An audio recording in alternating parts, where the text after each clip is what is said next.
Army chief general Syed Asim Munir ने Saudi वज़ारत दिफा का दौरा किया। सऊदी फौज के चाको चौबंद दस्ते ने उन्हें गार्ड ऑफ ऑनर पेश किया। जनरल आसिम मुनीर ने सऊदी आर्मी चीफ से मुलाकात भी की। सऊदी की बात आप कर रहे हैं तो वो तो खैर बहुत ही एक सीरियस इशू है, और शायद मैं तो यही मतलब हम तो यही चाहेंगे पाकिस्तान की तरफ से कि इसको कंट्रोल किया जा सके। लेकिन कहीं से आपको लगता है कि अमेरिका भी ये चाहता है कि इस किस्म की कोई बात की जाए पाकिस्तान और टीटीपी के बीच में या अफगानिस्तान के बीच में इस किस्म का क्लैश चले, क्योंकि अमेरिका ने हमेशा अपनी जंग दूसरों की जमीन से लड़ी है। तो इस वक्त भी एक सेक्शन ऐसा है जो ये समझता है कि जो कुछ हो रहा है ये इस वजह से हो रहा है क्योंकि अमेरिका चाहता है कि थोड़ा सा टफ टाइम दिया जाए अफगानिस्तान को। ऐसी जो कि अभी तक पुष्टि तो नहीं हुई है लेकिन लगभग पुष्टि हो चुकी है, हर जगह है। Every quarter has that news. Rafale खरीदेगा इंडिया, राफेल मतलब नेवल वेरिएंट राफेल का खरीदेगा इंडिया अपने एयरक्राफ्ट कैरियर्स पे डिप्लॉय करने के लिए। वैसे भी इंडिया के पास जो करंट एयरक्राफ्ट हैं एयरक्राफ्ट कैरियर्स के लिए, उनको इंडिया रिटायर करने की सोच रहा है। इस रेस में अमेरिका का F-18 सुपर हॉर्नेट भी था, लेकिन अमेरिका के उस प्लेन को साइडलाइन करके हमने फ्रांस का प्लेन खरीदने की सोची या फ्रांस का प्लेन खरीदने का मन बनाया। करीब अगले 2 महीने में फ्रांस का एक डेलीगेशन आएगा, फ्रांस के प्रेसिडेंट भी आ सकते हैं और वो यहाँ पर साइन कर सकते हैं। इसी हम बमबारी करेंगे सिवाय काबुल शहर के। और so that is going to be a huge challenge कि आप क्या, और तालिबान के पास टारगेट्स ही टारगेट्स है, क्योंकि वो सिविलियंस को भी टारगेट करेंगे, वो हर जगह बमें फोड़ेंगे मस्जिदों में इधर उधर। So you are going to have trouble. जो तीसरी वॉर मैं कह रहा हूं कि इट इज क्वाइट पॉसिबल, मतलब इसकी बहुत कम चांसेस है, 1% चांस है, क्योंकि अगर हालात रिवर्स होते ना आरजू जी, तो अगर पाकिस्तान वो सूरत हाल होती जो इंडिया की है और इंडिया की पाकिस्तान की होती, तो मुझे यकीन है कि पाकिस्तान अभी तक इंडिया पे हमला कर दिया होता। भारत जो है ना, आज भारत वो करता जो भारत को चाहिए, भारत वो कहता जो भारत के दिल में, भारत वो करता जो उसके दिमाग में, भारत वो एक्शन लेता जो सुप्रीम नेशनल इंटरेस्ट में। अगर आप FA-18 की बात करें या राफेल की बात करें, आपको याद होगा आपके शो में करीब मैंने 3-1 महीने पहले बोल दिया था, वीडियो होगा कहीं ना कहीं, मैंने कहा था राफेल एम का 90% चांस है राफेल एम निकालेगा। राफेल एम जो है ये मैरीटाइम वेरिएंट है राफेल का, और अभी जो हम डील की बात करें काफी बड़ी डील है। 86 हमें चाहिए एयरफोर्स के लिए और 36 हमें चाहिए नेवी के लिए, तो 122 जहाज हम खरीदेंगे। और मैंने हमारे दर्शकों को बोला था हम करीब 640 जहाज खरीदेंगे। इसके अलावा 125 जहाज का हमने टेंडर बाहर कर रखा, 5th जनरेशन का 24 से 25 बिलियन, उसके लिए हमने अलोकेट भी कर रखा। तो ये दोनों जहाज मिलकर 250 है। अभी 200 जहाज और माता रानी की कृपा से आएंगे। मैं नंबर इसलिए बार बार बताता हूँ, देखिए हमारे विरोधी जो है ना दाएं वाले, वो भी देखते हैं, तो कम से कम उनको जलाब तो लग जाए ना नंबर सुन के। अरे इंडिया कमजोर है, सारे प्रॉब्लम्स है, आप यही मौका है, कश्मीर ले लेते हैं, let's attack. But India is not going to attack, but you can not say कि अगर कोई छोटा मोटा क्रॉस बॉर्डर एपिसोड हो जाता है, यानी मोदी गवर्नमेंट को एक एक्सक्यूज मिल जाता है, then they could take an advantage and go इन।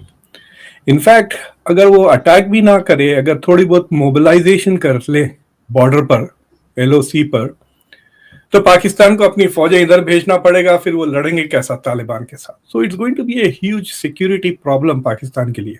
बढ़ते हुए भारत और सशक्त हुए भारत को देखकर देशवासियों और नेशनलिस्ट का दिल फूल जाता, छाती चौड़ी हो जाती है, और जो देश के दुश्मन गद्दार और दलाल होते हैं उनको जुलाब लग जाती है।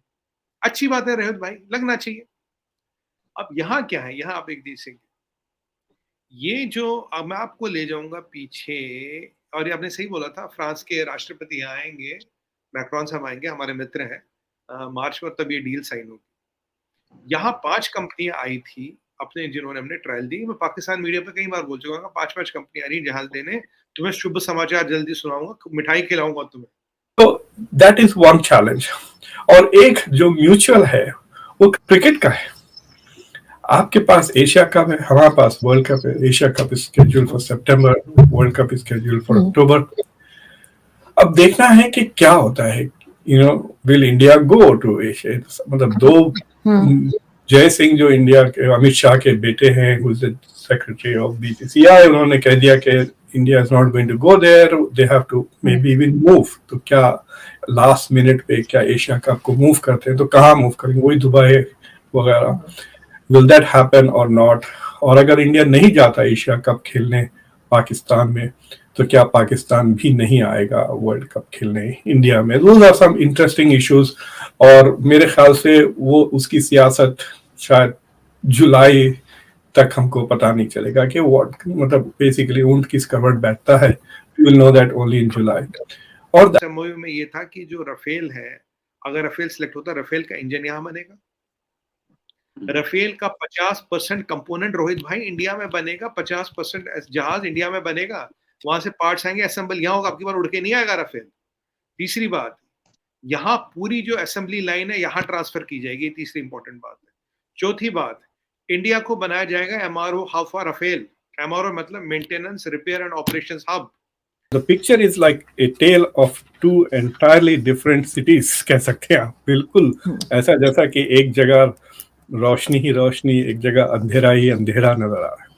पाकिस्तान की फोरकास्ट मेरी तरफ से तो बहुत ब्लीक है।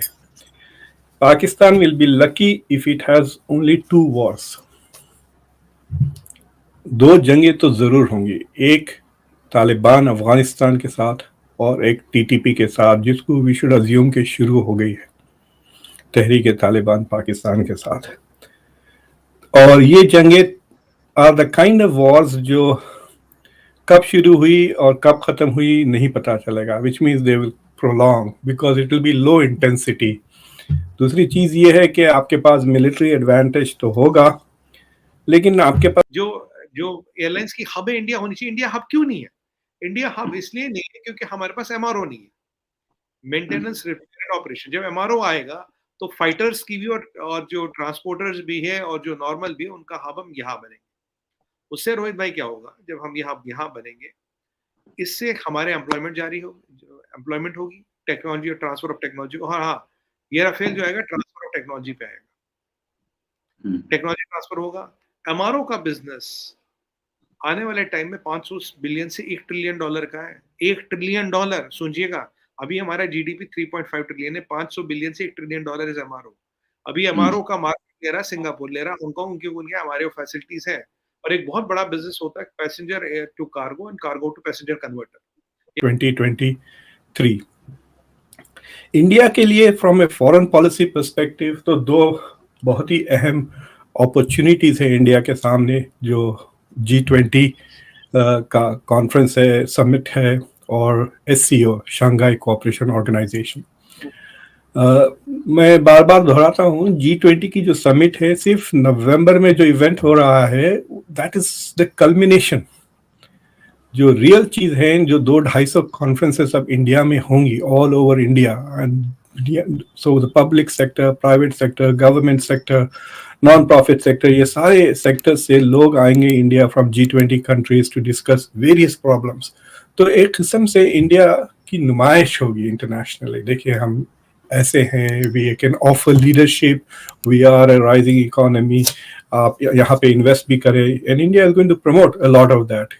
क्योंकि चाइना की इकोनॉमी थोड़ी वीक होने वाली है इस साल, तो India has an opportunity to redirect foreign direct investments जो चाइना जाते हैं आमतौर पे इंडिया की तरफ, जो मैन्युफैक्चरिंग चाइना की तरफ जाती, वो भी इंडिया की तरफ लाने की ये कोशिशें की जाएगी, and I think it will be quite successful for India. कि अफगानिस्तान में तालिबान की गवर्नमेंट को हटाया जाएगा, या ये हटना, खुद भी हटना चाह रहे हैं, ये भी लोग बहुत कह रहे हैं कि इनसे क्योंकि कुछ भी मैनेज नहीं हो रहा, कोई रिकॉग्नाइज भी नहीं कर रही कोई कंट्री, तो ये खुद भी इनका वैसे भी एक तरीका तो मार काट का ही रहा है ना, इन्होंने कब गवर्नमेंट चलाई है, इनका यही काम है जो ये कर रहे हैं। देखिए, वो